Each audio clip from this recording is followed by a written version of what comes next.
샬롬 반갑습니다.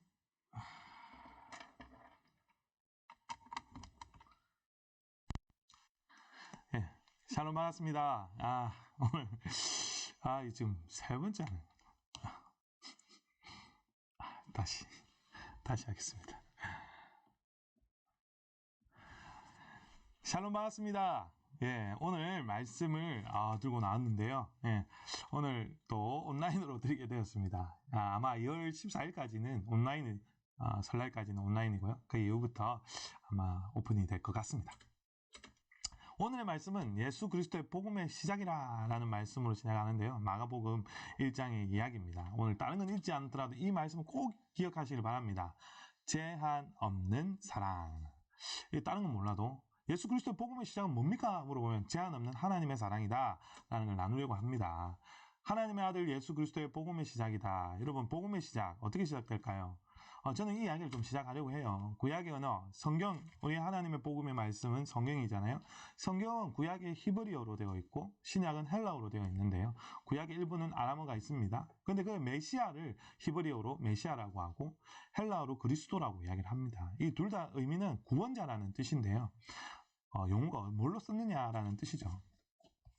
마가복음 개간을 먼저 이야기를 드리자면 마가는 저자로 알려져 있으며 이 12제자에 들어가지 않습니다. 예수님이 하신 일에 대한 신학적 기록들이 너무 구체적으로 너무 잘 들어져 있어서 누가 했는지 참 궁금해했습니다. 그래서 초대교회 교부들은 뭐라고 하냐면 전통적으로 살펴보면 베드로가 전에 받은 것을 설명이 좀 잘 기록되어 있다라고 해서 베드로와 같이 있었던 베드로전서 5장 13절에 마가는 내 아들 마가라고 하는 그 사람이 아닐까라고 이야기를 합니다. 근데 예수님의 공적 사역이 베드로로 부르신 사건부터 시작된다는 것도 어찌 보면 베드로의 이야기를 잘 옆에 있었던 사람이 아닌가 생각을 하는데요. 사실 마가복음 14장에 보면 또 마가가 등장을 합니다. 한 청년으로 나오는데 예수님이 십자가에 체포당하시는 것을 보고 배로 된 호디브를 두르고 따라다가 무리에게 잡히자 벗은 몸으로 도망쳤던 그 청년을 말하고 있습니다. 증명할 길은 없습니다. 그러나 만약 이 청년이 마가라면 자신의 창피한 과거를 가감없이 적절한 곳에 소개한 변화된 자라고도 볼 수 있을 것 같습니다. 마가복음은 누구한테 썼느냐? 저번 주에 썼던 마태복음은 유대인들, 예수님이 태어났던 그 지역의 유대인들을 대상으로 했다면, 이스라엘이죠. 유대인들을 대상으로 했다면 지금은 로마, 그러니까 이방인들 대상으로 이 정한 책이다라고 보면 좋을 것 같습니다. 여러 군데 아람어로 표현이 되어 있는데요. 유대인들의 간섭에 대한 이야기들도 있지만 대부분 아람어로 되어 있는 이 내용은 달리다쿰이라는 아람어를 소녀야 일어나라 라고 번역해 줍니다. 마가복음은 사복음서 중에 제일 첫 번째로 기록한 책이고요. 이 마가복음을 기초로 해서 마태복음과 누가복음 쓰여졌다. 요한복음도 쓰여졌다라는 걸 많은 학자들이 이야기를 합니다. 이 학자들이 이야기하는 내용을 신학적으로 마가복음 우선설이라고 하죠. 여러분 어렵지만 한번 알아두면 좋다. 우선설, 마가복음이 제일 먼저 쓰여졌다라고 사복음서 중에 기억하시면 좋을 것 같습니다. 이 마가복음의 특징을 이야기하자면 신속성을 나타내는 행동 중심적으로 써져 있는데요. 즉시라는 말들이 많이 나옵니다. 사건들이 매우 빠르게 진행되고요. 부사들이 자주 사용되고요. 실제로 움직임을 의도하는 동사가 다른 어떤 복음서보다도 풍성하게 등장합니다. 그리고 하나님의 아들이신 예수님의 능력과 근위를 강조하고요. 복음을 들은 후에 사람들이 결단이 매우 중요하다고 시급하다는 것에 초점을 맞춥니다. 그리고 신속성과 함께 긴급성과 위급성도 동시에 강조합니다. 그뿐 아니라 마가복음의 최고봉이라 할 수 있는 것은 뭐냐면 십자가의 사건을 향해 모든 것이 움직여 간다라는 특징들이 있습니다. 그리고 무엇보다도 마가복음의 초점은 제자도에 있습니다. 이방인 기독교인들이 복음의 적대적인 환경에 살다 보니까 예수님을 따르는 것이 무엇을 의미하는지에 대한 제자도의 의미를 새롭게 조명해 볼 필요가 있었습니다. 그래서 마가복음은 하나님의 아들 예수 그리스도의 복음의 시작이라고 복음서를 열면서 예수님이 하나님의 아들이심을 강조하고 예수님이 당시 세례를 받을 때 하나님도 그렇게 말씀해요. 너는 내 아들이요 사랑하는 자다라고 이렇게 하나님 말씀하시잖아요. 성령으로. 더러운 귀신들도 예수님이 너 하나님 아들이다 이야기를 하고, 그리고 백부장들도 죽은 예수님을 바라보면서 참으로 하나님 아들이었다라고 고백을 합니다. 근데 이렇게 죽음과 부활에 염두되고 있는 이 가운데서도 귀신을 쫓아내는 그런 일에 권능을 받았던 제자들이 귀신을 못 쫓아내고 아이를 못 고치는 제자들을 향해서 믿음이 없는 세대라고 예수님이 질책을 하죠. 그러면서 이 수로보니게 여인보다도 좀 믿음의 여인이 떨어진다라고 이야기를 합니다. 그렇게 제자들에게 믿음을 가르치시고 마가복음은 복음서에 비해서 분량은 좀 작지만 믿음에 대한 강조들을 좀 많이 한다. 좀 다른 점을 또 이야기를 하자면 마가복음은 뭐냐면 좀 짧게 이야기하지만 좀 세세하게 이야기하는 부분들이 있습니다. 산상수훈에서 뭐 잔디가 뭐 푸르다라는 이야기가 좀 나오고요. 그리고 자세한 맹인을 고칠 때 한 번에 고치지 않고 두 단계를 거쳐서 고치는 자세, 눈에 침을 뱉으시며 그에게 안수하시고 그리고 또 그 눈에 다시 안수하시매 뭐 이런 자세한 두 단계의 묘사를 이야기를 하잖아요. 그래서 그런 이야기들이 하나님의 이야기들이 좀 자세하게 되어 있다. 그럼에도 불구하고 마가복음의 90%와 마태복음이 거의 90% 비슷하다. 또 중복되어 있다라는 이야기들을 알 수 있습니다. 신약 통독을 하면서 왜 이리 중복되는 이야기가 계속 나오지라고 느낄 수도 있지만 유사한 내용이라 하더라도 그 안에 하나님의 말씀이 들려있고 우리 안에 전하고자 하는 메시지가 들어있다는 걸 기억하고 봤으면 좋겠습니다. 사랑하는 여러분, 예수님의 이야기를 좀 하려고 합니다. 예수님이 누구실까요? 라고 예수님도 그때도 예수님이 궁금했는지 제자들에게 물어봅니다. 사람들이 나를 뭐라고 하느냐라고 이야기를 하니까 예수님은 뭐 엘리야 또는 뭐 예레미야라고 이야기를 합니다. 라고 이야기하니까 너희는 나를 누구라 생각하냐라고 물어보니까 베드로가 이런 말하죠. 살아계신 하나님의 아들이요. 주는 그리스도시요 살아계신 하나님의 아들이십니다. 이리 고백을 합니다. 그냥 예수님 뭐라고 하냐면 바요나시는 이가 복이 있다. 내가 내 위에 교회를 세우겠다. 뭐 이런 이야기를 하죠. 그렇게 이야기를 하면서 신약 성경에 처음부터 끝까지 예수님의 이야기들이 나오기 시작하는데요. 사실 신약 성경의 처음부터 끝까지를 보면 예수님은 보통 인간이지만 보통 인간에 머무신 분이 아니십니다. 이분은 하나님처럼 경배를 받을 뿐만 아니라 우리에게 보여주신 하나님이었습니다. 보여주시는 하나님. 그리고 이분은 참 하나님이고 참 인간이라는 것을 이야기하셨고 이것이 전통 견해고 신약 성서에서 가장 지지받는 견해라고 할 수 있겠습니다. 사랑하는 여러분, 예수님은 어떤 분일까요? 참 하나님이고 참 인간이셨다라는 걸 아셨으면 좋겠습니다. 여러분, 유명한 수학자 블레즈 파스칼이라고 하죠. 위대한 수학자이자 철학자인 줄 잘 아시잖아요. 이 파스칼이 어떤 거를 남겼냐면요. 이 무한한 우주를 생각하면 공간적으로 어마어마하잖아요. 이 영원한 침묵이 나를 두렵게 한다라고 이야기를 합니다. 내가 태어나기 전에 무한한 시간들, 우리가 생각한 그 이 무한대의 시간일 거고요. 내가 죽고 난 이후에 이어질 그 무한한 시간들에 대해서 바라보니까 내가 이 짧은 시간 가운데 잠깐 놓여 있는 나의 이 순간, 지금 나의 이 모습, 이렇게 질문하는 거예요. 내 지금 여기 어디에 있는가? 지금 이 순간 여기 있는가? 왜 여기 있는가? 이런 고민을 하게 될 거예요. 왜 하필 내가 지금 이 순간 여기 있을까? 왜 내가 이 시대에 태어났을까? 왜 2021년 이 시대에 내 코로나를 겪고 있을까? 라는 고민들을 했겠죠. 이 무한한 우주 가운데 이 파스칼은 두려움을 느낀다라고 이야기를 하고 있습니다. 여러분, 세상을 살아가다 보면 막막함과 두려움으로 살아갈 때가 있습니다. 특히 살면서 우리가 사는 세상의 거대함을 느끼면 나의 왜소함을 느끼게 되어 있습니다. 그래서 파스칼조차도 우주를 생각할 때 느꼈던 감정이 두려움이었는데요. 예수님께서는 우리에게 이 어마어마한 우주 그리고 이 어마한 우주를 가능케 만드신 그분이 우리가 예수를 만나면 어떻게 되냐면 경외함을 느끼게 됩니다. 인간은 무한한 우주에 비하면 정말 하나의 점과 같지 않습니까? 갈대처럼 약한 존재가 우리 인간입니다. 그런데 이 우주 가운데 하나님의 끊임없는 사랑이 있다는 걸 아십니까?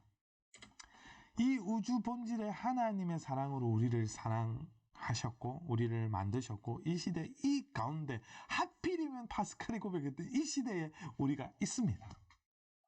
제한 없는 그 하나님의 사랑으로 우리를 깨닫길 소망합니다.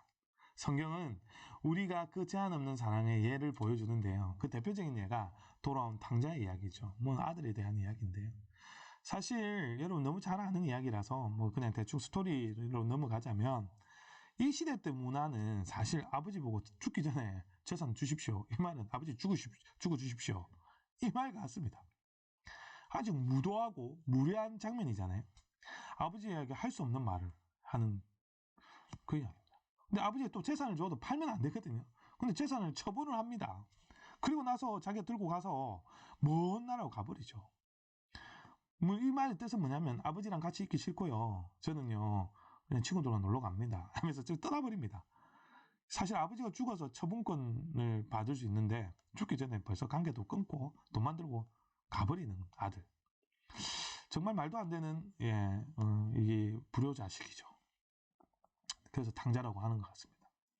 근데 허랑방탕에 돈을 쓰고 먹을 것이 없어서 돼지들 먹이를 먹여주는 품꾼으로 일하다가 그 돼지 먹이를 먹다가 그것도 먹을 것이 없어서 나는 굶어 죽는구나 이 이야기하는 그 찰나에 아버지 집에 품꾼들은 잘 먹고 잘 살 건데 내가 여기서 굶어 죽겠네 이런 이야기를 합니다.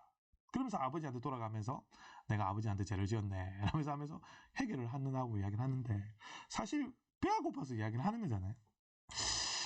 그런데 그 돌아온 아버지 아들 둘째 아들 보면서 아버지는 너무 기뻐서 신발이 있는지 없는지 모르게 뛰어나갑니다. 그러면서 아들을 이렇게 안아주죠. 당시 아버지 문화에서는 있을 수 없는 일이고 당시 사는 우리 알다시피 가부장제 문화였고 그 핵심에 걸리는 가족의 구성을 하는 아버지는 길거리에 가다가 저 사람 들고 와서 내 아들이다 정식 아들 자기 혈육이 아니다 내 아들이다 결정하면 그냥 아들 되는 거예요. 가족이 되는 겁니다. 그런 시대에 아버지 근위가 대단했는데 사실 아버지가 이 둘째 아들 경거망동한 아들한테 절대 그렇게 할 수 없는 시대인데 하나님은 이런 사랑을 베푸신다. 이게 제한 없는 하나님의 사랑 이야기. 내가 제 아버지께 죄를 지었습니다라고 고백하는 순간 하나 주신다. 대부분의 사람들이 야 이놈아 꼴 좋다 울면서 껴안아주더라도 그런 말 하면서 한번 할 수도 있는 하나님의 말인데 그렇지 않습니다. 종한테 가서 좋은 옷을 꺼내서 그에게 입히고 손에 반지를 끼우고 발에 신겨라 라고 이야기를 하죠. 사실 종에게 신발 신긴다라는 건 말도 안 되는 거잖아요. 그런데 아들이니까 종을 신발 신기고 신분을 회복시켜주기 위해서 반지도 끼워주고요. 모든 권리를 회복시켜주겠다는 의미입니다. 일종의 도장 같은 의미. 반지는. 옷도 신분을 회복시켜주겠다. 그리고 소를 잡습니다. 잔치를 벌입니다. 그런데 그런 잔치를 벌이는 첫째 아들이 돌아오면서 그 소리를 들었고 종한테 물어보는데 둘째 아들이 왔대요. 화가 났습니다. 좋아할 아들이 없죠. 삐져 있었습니다. 삐져 있는데 아버지 다시 돌아옵니다. 아들한테 또 이렇게 달래고 설득을 합니다. 그때 말했잖아요. 가부장적인 문화, 이 중동 문화에서 있을 수 없는 일이라고. 이런 아버지, 이 하나님의 사랑, 큰 아들 이야기합니다. 뭐라고 하냐면 내 것이 네 거 아니냐. 언제 항상 내와 함께 있지 않았냐. 다 네 거다. 이야기하는데 아들 뭐라고 하냐면 내가 여러 해 동안 아버지 섬기고 이렇게 있었는데 아버지 한 번도 나한테 어긴 일도 없었는데 내가 명령을 친구들과 함께 즐기라고 염소 한 마리 준 적이 있습니까? 이렇게 따집니다. 이렇게 따지면서 이야기를 하죠. 첫째 아들조차도 누구한테 관심이 있을까요? 친구들과 함께 즐기는 거에 관심이 있었습니다. 둘째한테 늘상 화가 나 있었겠죠? 그런 아들 당시 이 이야기를 듣고 있던 예수님의 이야기를 듣고 있던 청중들과 당시 그 시대 때 살았던 사람들, 중동 사람들은 이해할 수 없는 이야기입니다. 이 핵심적인 모습이 예수님의 아버지, 우리 하나님 아버지의 모습이다라는 것, 예수님의 이야기를 듣고 하나님의 사랑이 이런 모습이다라는 이야기를 듣고 사실 느꼈던 하나님의 사랑.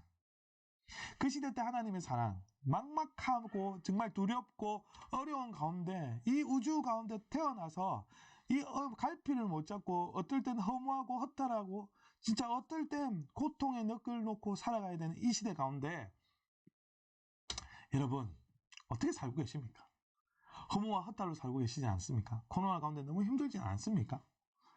여러분 정말 저는 이렇게 고백하고 싶습니다. 너무 고통스럽다고. 여러분 정말 먹을 것이 없어. 힘들어하는 영혼들 너무 많습니다. 정말 이 언론에 나타나지 않지만 여러분 자살하는 사람들이 너무 많습니다.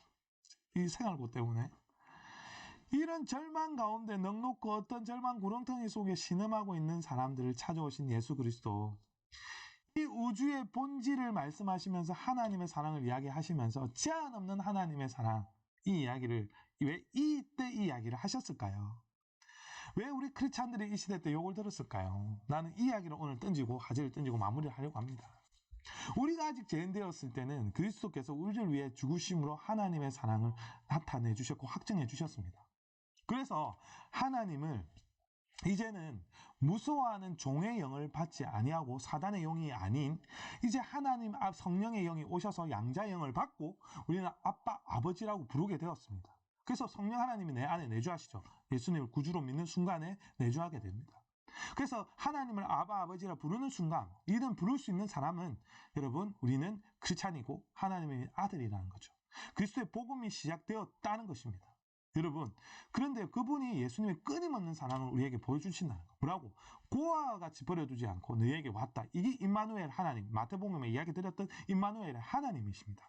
여러분 많은 사람들이 있습니다. 그 대표적인 예수님이 이야기한 사람이 어떤 사람이 진짜 하나님의 구원을 받느냐라고 이야기할 때 이런 이야기를 하십니다.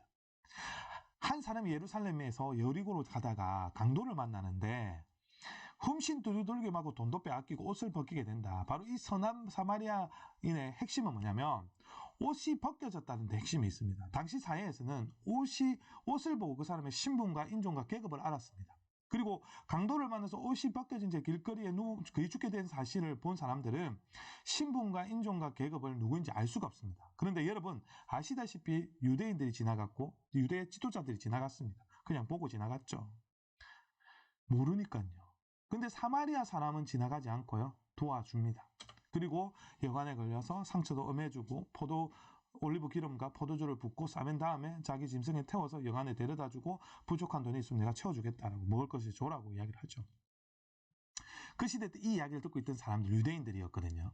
그런데 사마리아 사람 정말 경멸합니다. 왜 경멸하느냐? 유대인이지만 혼연면적 이방인들과 결혼해서 아이를 낳았고 그리고 하나님의 찬민을 심기지 않았다. 참된 신앙을 왜곡했다라고 생각했던 사람들이었거든요. 근데 이 사마리아인들이 강도 만난 사람을 보고 불쌍히 여기고 도와줬다라는 거.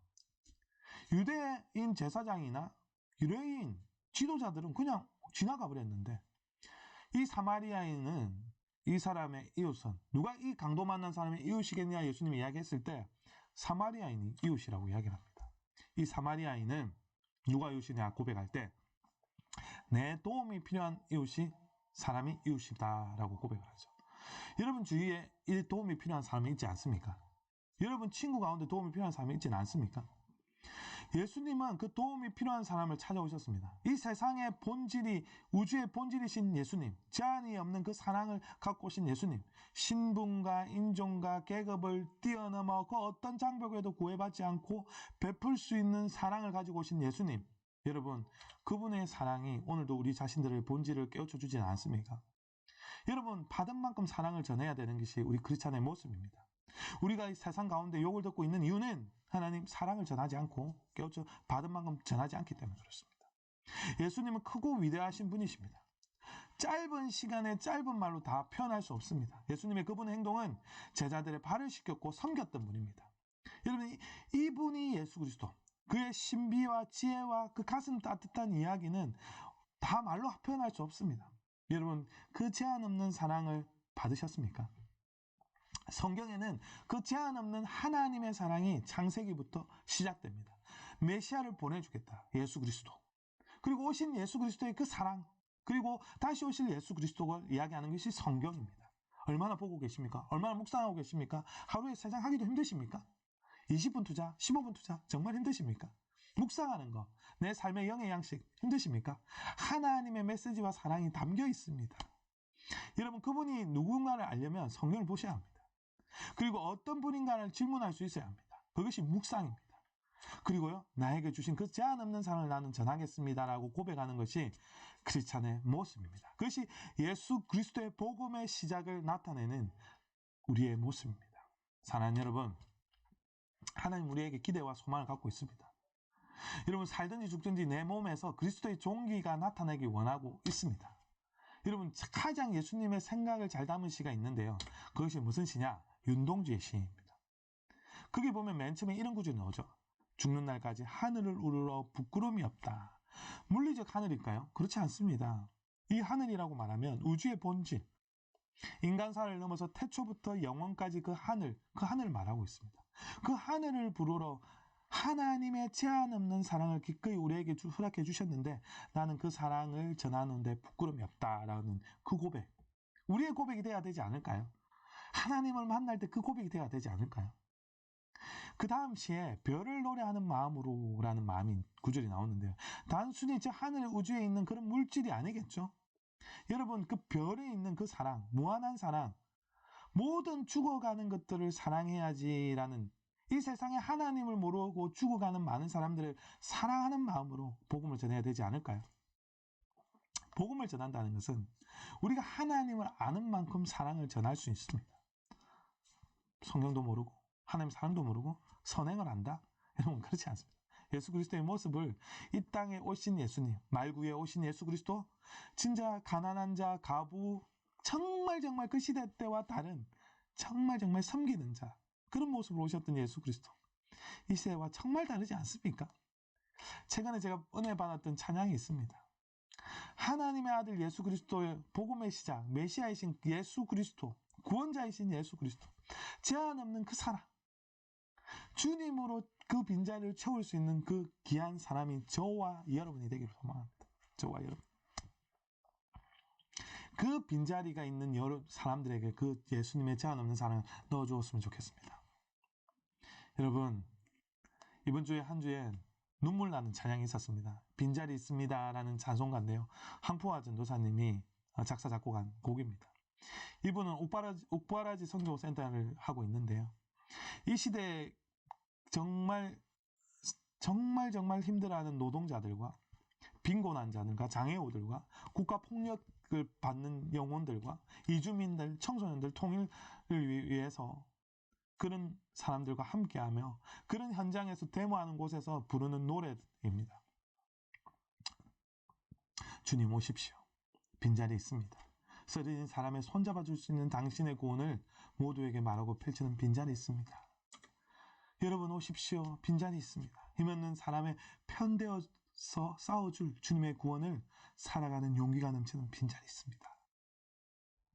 설교 이 찬양을 들을 건데요. 여러분, 농성장의 외로운 분위기와 같이 싸웠고 찬양으로 싸움이 길어져서 포기하고 싶었던 순간들도 많았다라고 고백을 합니다. 폭력의 위협도 있었고요. 사람들의 시선 때문에 밀려오는 두려움과 이 땅의 고통 앞에서 하나님의 존재와 기나긴 싸움을 했다라고 고백을 합니다. 정말 주님 계십니까?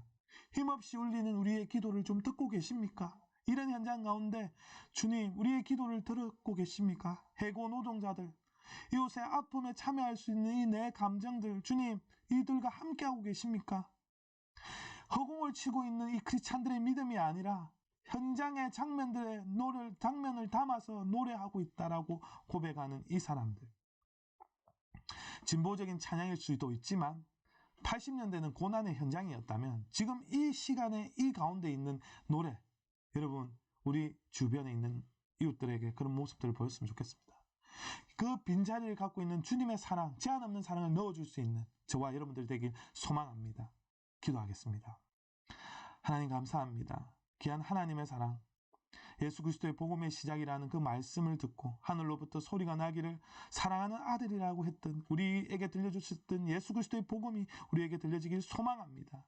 그래서 하나님, 주위에서 이웃에게 그 복음을 전하며 쓰러진 사람의 손을 잡아주고 힘없는 사람들에게 편이 되어주고 그 구원을 나타내는 그런 용기가 우리에게 있길 소망합니다. 주님 도와주시고 함께하여 주옵소서. 감사드리며 예수님의 이름으로 기도드립니다. 아멘.